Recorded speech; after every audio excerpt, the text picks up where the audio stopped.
First Amendment rights have never been more on display than in the past 8 months. For example, take the protests, which showed the freedom of speech and assembly, the calls for changes in laws, which showed the freedom of petition, and the journalists that have been there at every level to provide facts from all sides of the story and hold their leaders accountable, which showed the freedom of the press. Free and open communication is at the heart of every freedom in the First Amendment. And we as Shortridge Student Media are here to give Marion County students the chance to exercise their First Amendment rights. You've trained all your life for the moment, for a moment when it matters, and we're all now in that moment it matters.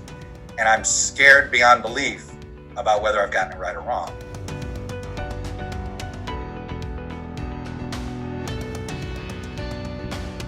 We see more and more about how important free press is.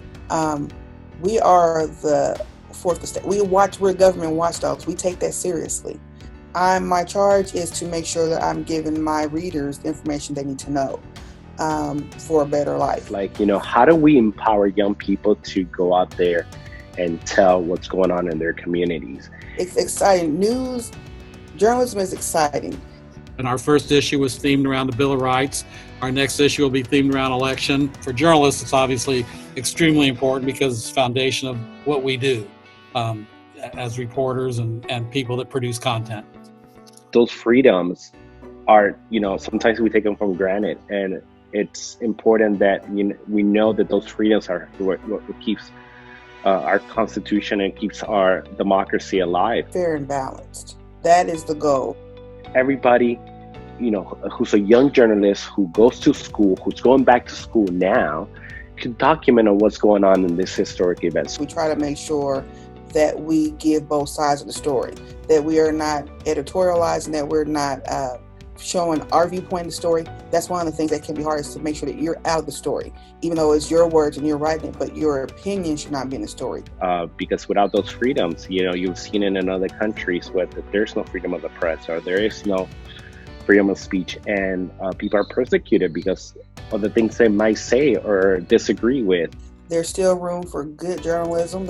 We still need it, probably more than ever. The Founding Fathers knew how important a free press was. And I think as we're seeing today, we see more and more about how important free press is. I keep telling people there's a North Star we all should follow. Follow the North Star on this.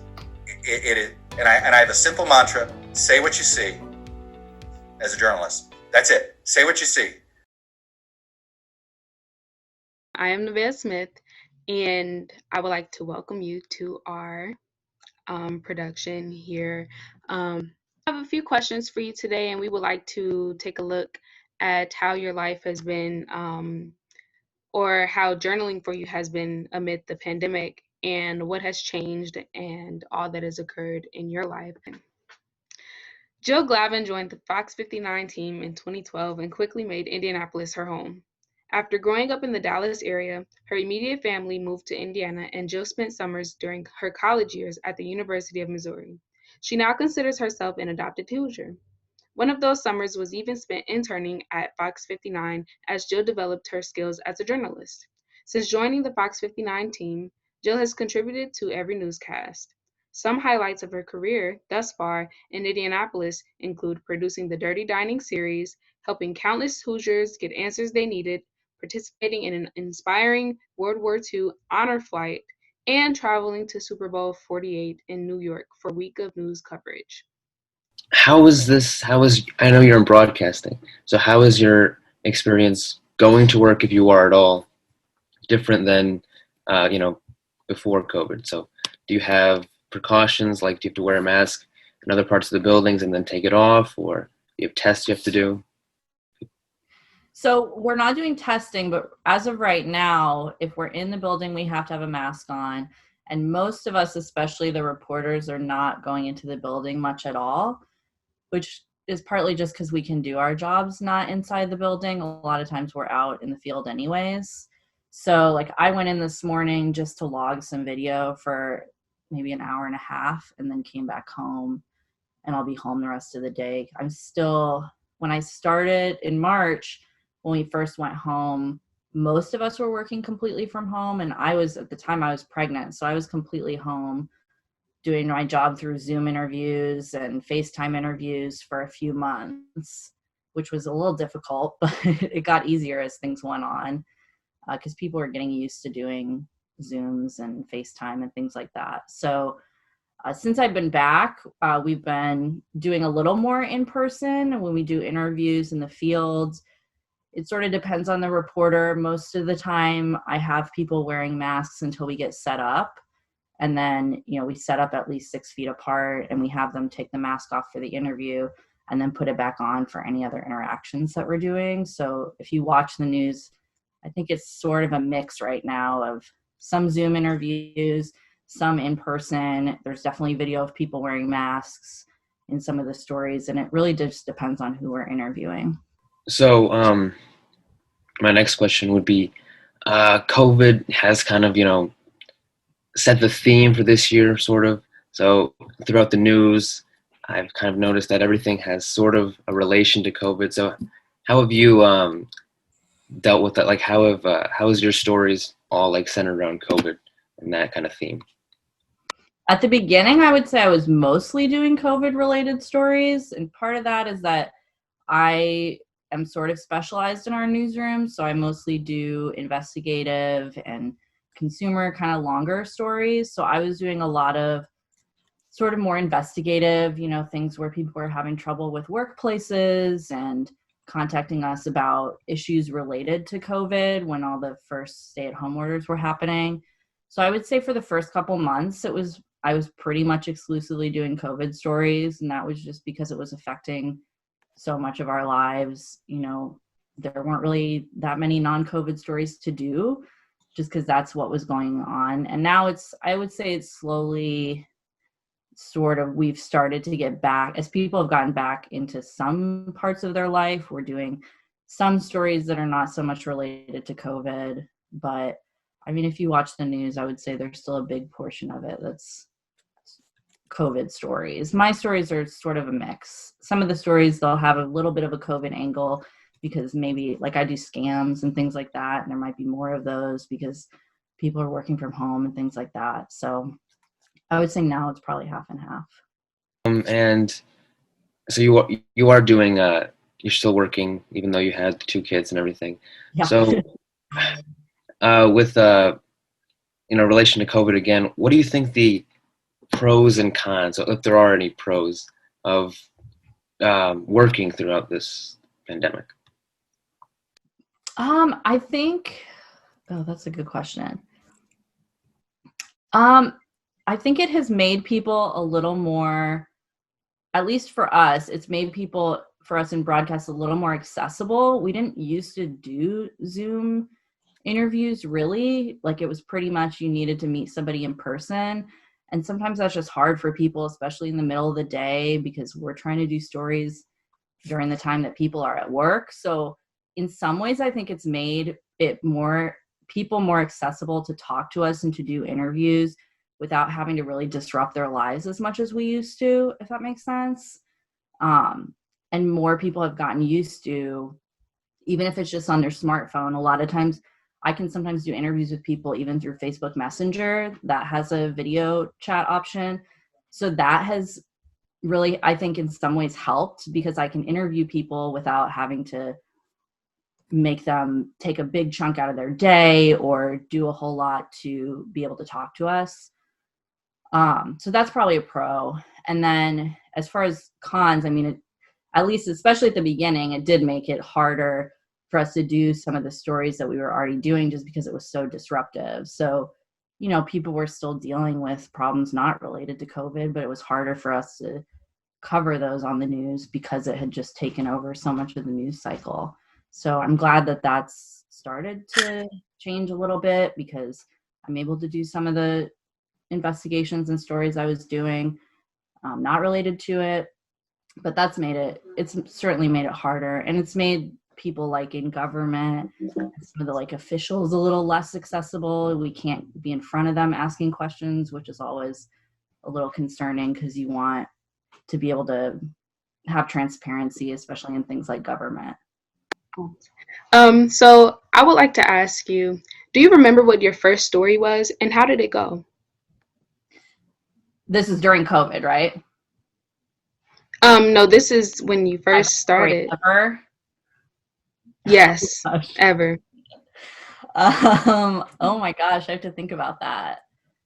I remember my first live shot, which was for me was in college. I went to University of Missouri, and so we had a TV station there. And I remember that was at a fire. I think it was really early in the morning. And I remember that because I remember being really nervous because it was live TV and I had never done that before. And that's just something that you don't really get to practice. You just kind of get thrown into it as much as you want to practice until you're really live somewhere. It's different. So I do remember that. I don't know that I remember the first story I did, but I'm sure I was nervous about putting it together too. Making Deadline, probably. That was definitely at the beginning of my career. Making deadlines was pretty nerve-wracking. So how does that first experience compare to your first experience during the pandemic? I would say during the pandemic, I think it has changed the way we do our job, but I don't think it changed my comfort level doing my job, if that makes sense. It definitely, there was some nervousness about being able to get interviews with people because we couldn't meet them in person. But I think because I've, especially in TV, your deadlines are so fast and you're doing so much work every day that you really get used to troubleshooting and problem solving, and you get really good at figuring out how to make it work every day if like something falls through or something's different. So I think that helped me at least during COVID because I was kind of used to just rolling with if something didn't work out or my story fell through or something like that. So I think it makes you quicker on your feet, and I think that helped us, especially at the beginning of the pandemic. It's good that adjustment is made when covering during the pandemic. I do know that it is difficult to keep up with things, especially since a lot is going on. But I do want to ask, what are your biggest worries when covering the news during the pandemic? I think definitely the accessibility, making sure that we're still able to get in touch with people that we need to get in touch with, and I'm hoping that it doesn't make it easier for, especially like I mentioned, the government agencies, or I think we've seen that with companies. I worry that it makes it easier for them to kind of push their own narrative and do their own video, and that just in journalism is always a little concerning because you want to make sure that we're able to ask questions and there's real transparency and we're not just getting the message that they want us to get. And without being able to be there in person and do things like press conferences where you're in front of the people that work at an agency, I think that that part of it has worried me because I don't know, I'm sure you all maybe at the beginning had watched the governor's press conferences, and at first they were in person and then they moved to virtual, and they have been pretty good about letting us ask questions, but there's been some limitations. You can only ask one question, and they were doing it in a certain order. And so in some ways, I hope that goes back, doesn't stay that way. It goes back to normal where we can still see those people in person and be able to ask questions and interact with them and not just be getting the message that they want to put out there. That makes sense.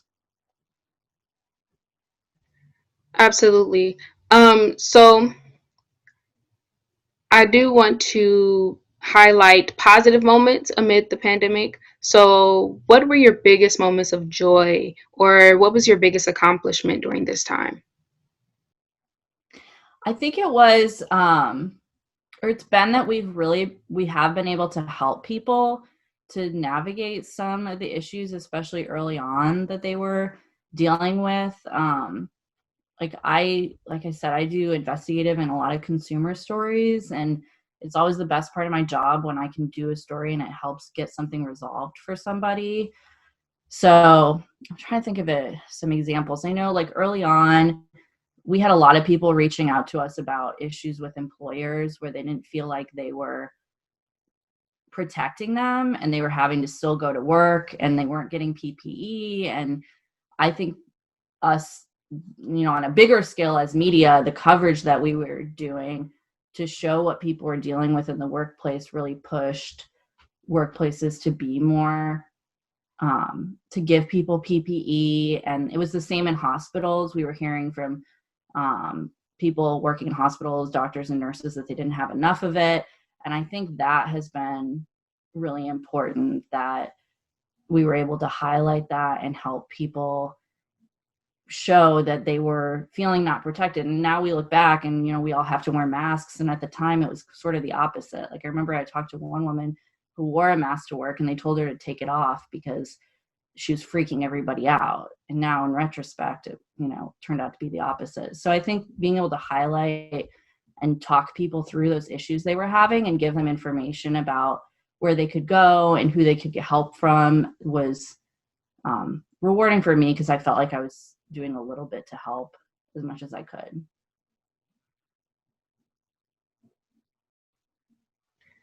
Great. So how relevant is the First Amendment today, and what is the role of journalists in the local community? So I think it's really relevant. As far as our role in the community, I've said, especially the last couple of years, quite a bit. I worry because I think that journalism, especially local journalism, is something that if it goes away, people are really going to not realize what they lost when it's gone. I think part of that for me is that since I run like a hotline that we have, so it's called Problem Solvers, and people can contact us if they have an issue with somebody and they need help. And we have seen an increase in people contacting us, at least since I've been doing it. And I think part of that is there's just not as many places for you to go get help, or there's just so much information now that it's hard to sift through it and figure out how to get help with something. And I think that's a huge role that local journalism plays, because we're in the community. We have contacts in places where people will talk to us. Like, for example, like an IPL or Citizens Energy. Like, if you have a problem with your bill or some issue with something at your home, you can't get in touch with somebody at that agency, but you have a local journalists who do have a contact there who could help you. And so I think that's really important, because you need a place that you can go to get help. And I think local journalists really are that place a lot of the time. We're kind of the place people go when they're like, I am out of options. I don't know who else to contact. And a lot of times that's what I hear. They contact us and they say, I just don't know how to get help with this. I've tried everybody I can possibly think of. I don't know where else to go. And so that, I think, is really important. And I do worry sometimes that we'll lose that, especially, what you've seen in newspaper. The Indy Star has a very similar hotline that they help people with. And I think that it's really important to have us locally as opposed to nationally, because we're in the community. We see what's going on. We can we can interact with people in our community as opposed to somebody from outside that doesn't really know what's going on. If that makes sense. I think that's a big part of it. Yeah, definitely. And I will say that it's good that the local journalists are there, because they could also assist with finding out whether information is credible or if it's accurate, and really confirming things for the community as well. And would you say it also pertains to schools, because a lot of times schools may want that information? Would you say that local journalists play a part in that as well? Yeah, absolutely. I covered education for a few years, pretty primarily, and I thought that it's an area that you don't see as many specialized local journalists that will fully cover education, and I do think that's important. Like, you'll see that school districts, a lot of times now, they have people whose job it is to talk to the media, and it didn't used to be like that. And that, I think, shows that obviously we are looking at schools still as much as we did, but also that it's important to have local journalists when maybe there are issues in schools that are not being talked about or that need to be brought to light. And certainly that's an area that we hear things, we'll have people contact us about issues they have in their schools. And I think there are some local journalists who still cover education that I think have done really important work. And without them, I don't think you wouldn't necessarily have some of the changes that have been made or the attention to some of the bigger issues that have happened in Indiana around education. So, what is your advice to high school and college student journalists to cover issues and develop their 21st century skills?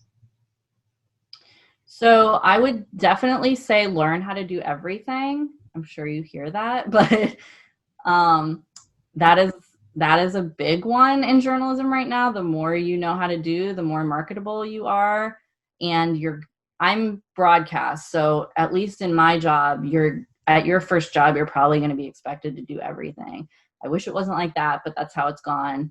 And so, for example, at my first job, I was what they call an MMJ or multimedia journalist, and I had to carry the giant, at the time it was a giant photographer camera around and shoot all my own video. I edited all my own video, and I had to come up every day with story ideas. Pretty much I was doing the work of 2 or 3 people. So I would say the more you can learn those skills, it's a lot, but it will benefit you. And I think knowing how to do those has made me a better journalist and made me more marketable in the long term. Even if I'm not doing them every day, I understand what the people around me are doing. And I think I work better with like producers and photographers and the different people that I work with every day because I have done some of their job and I have an understanding of what everybody else is doing. So definitely learn everything if you can. Trying to think what else. And that includes writing. I got into this because I really like to write, and I think that's still a really important skill. And I would also say just something that's really helped me is just to go kind of watch what other journalists are doing, find like a news organization or something that you like and just read the work that they do, watch what they do. And I think that gives you a good idea of what people are doing and kind of what it takes to be in the industry. I hope that helps. If there's other questions you have, I'm sure there's other things I could tell you too. Absolutely. For me, my final question is, how do you cope with the stress levels of working during the pandemic? It's a good question. Actually, and I would say that's a good question for not even just during the pandemic. Journalism is a really stressful job in general. And for me, a lot of what I've done is I'm very much I take my weekends off. I have a work phone and I put my work phone in a different room and I don't look at it for a couple days. And that's not how every journalist works. Some people, they're on it all the time. Just for me personally, I need time to like shut off and get away from it. Cause I think, especially with the way the news cycle is, and the pandemics have been a good example, it can be what you're covering and just all the information you're taking in every day can really bog you down and it can be really stressful. And a lot of times I'm talking to people who are having, the worst day of their life, or they're really dealing with something really, really difficult. And I kind of, in some ways, I become somebody that they can talk to about that. And I'm glad to do that, but it can be a lot on you as a journalist because you're taking on other people's stress too. So you'll hear a lot, like I hear a lot of journalists talk about finding like separate hobbies outside of what they're doing. I do yoga and I have things outside, like I'm very close with my family. So it's important to me. I moved to Indianapolis partly because my family was here, because I wanted to be near them. So I sort of have outlets outside of work that I can go to when I'm not working. I think that's important, just to take a break sometimes from it helps me. Absolutely, I agree. it is important to take that time out and to calm your nerves and relax, especially with all that is in the news cycle. Um, yeah, I agree. So there was a question in the chat. Given the Black Lives Matter movement, the pandemic, and the election, do you think it has caused stress in your life at all, like you specifically, or just the general people? Yeah, definitely. I certainly think that, speaking for myself, I'm privileged in a way that a lot of other people are dealing with it every day. So I don't think the amount of stress I have personally is as much as others with everything they're dealing with the pandemic. I've been able to work from home, even with the job that I have, and I've had a lot of supports that I know other people don't have. And I'm talking to a lot of those people every day that contact us for help. But I do think that it is so much information and it's so much coming at you all the time.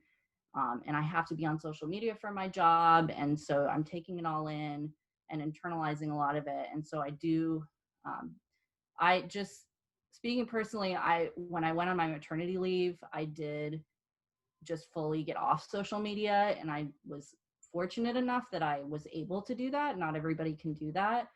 But I was able to take some time and spend it with my family. And I did not post on social media for 3 months. And that was just because my stress level had gotten so high that I just felt like I needed to eliminate that from my life for a little bit. And that was the first time I had done that in probably 10 years, because I started in the industry like right when Twitter and Facebook had become a big deal. And when I was first getting jobs, they would ask me how many Twitter followers I had. And it's very much been a big part of my job and sort of a metric of how I'm doing my job. So I think it swung in the other direction now, where I was able to take a little bit of time off and not have it affect my job, which I was glad. I think a few years ago that wouldn't have been the case. They kind of would have been on me of, why aren't you posting on Facebook every day? So in that sense, yeah, I think I did hit a level this year where I needed to kind of step back. And like I said, I was fortunate that I was able to, and I think for a lot of people that's not the case, which is obviously a concern right now. So when you mentioned social media, that kind of leads into my next question about being objective in journalism. So do you personally have an objective mindset when you post on social media, or is that your own opinions and that's separate from your job and everything? I have kept it separate. I think that's changing. I think you'll see there's a lot of conversation happening in journalism about when being objective becomes not saying the right thing. So I know those conversations are happening, and I think that we as journalists, a lot of people are grappling with it. How much opinion can you put out there? And sometimes you may put something out there that's not an opinion, and people take it as an opinion because they're looking for something to call you on or to make it political when it's not political and things like that. There's just a lot of that going on. So I would say I just personally have taken a step back in my personal life from social media. I don't really post on social media separate from my work. So in my personal case, it hasn't changed too much for me just because I wasn't doing that in the beginning. But I do feel, I'm starting to feel like it's more important to not so much express my opinion, but speak up when I think that I need to speak up and not be afraid that people are going to make it into something it's not, if that makes sense. And I do know, if you do a little looking, like that's been a conversation I've read some at the New York Times that has happened, especially around Black Lives Matter. And there are a lot of conversations happening about how journalists utilize social media.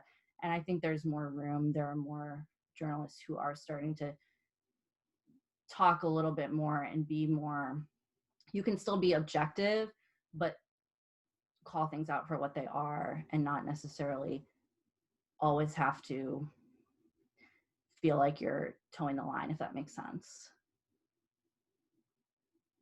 And did you learn that in school? Like you talked about how you had to learn everything, or you have to know everything. Did they teach you everything in school, like when you were in college, I mean? No, I wish they could have. That's a good question. They taught me a lot. I went to University of Missouri, and they were pretty hands-on as far as broadcast. So they taught me a lot of the skills, like, you know, using a camera and editing and things like that I needed to know. But there's so much that they just can't teach you about what it's like to be in the real world, interacting with people.